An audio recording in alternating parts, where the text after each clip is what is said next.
As I mentioned, on this course I'm going to show you how to design for silkscreen printing, but there are other textile printing techniques that I'll tell you about now.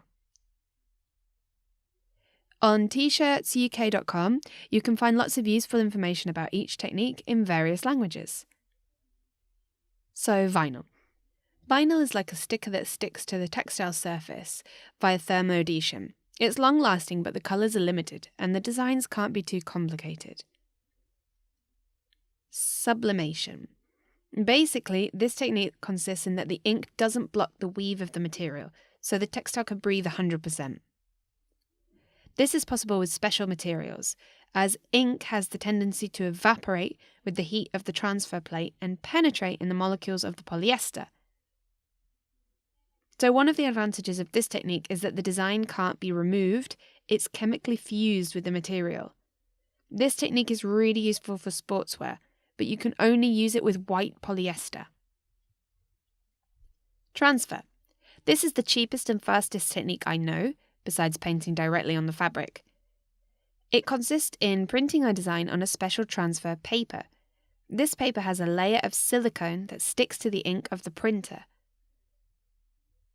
Then you have to iron the transfer paper onto the t-shirt, and the silicone, along with the ink, is what transfers onto the fabric.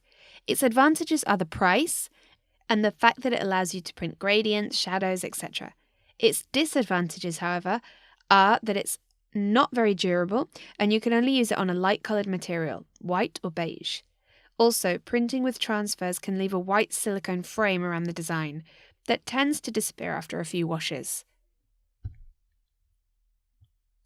Digital silkscreen printing. It's the perfect hybrid between traditional screen printing, that I'll explain further on, and a high-definition photocopying machine. With this technique, we can print on almost any material, of any colour, and even using gradients and special effects. We don't need screens or anything that goes along with this technique. All these advantages for the rather modest price of $50,000 for a digital screen printing machine. Oh, and that's for a second-hand one, by the way. Add about 50 cents for a 20 by 20 centimetre size image.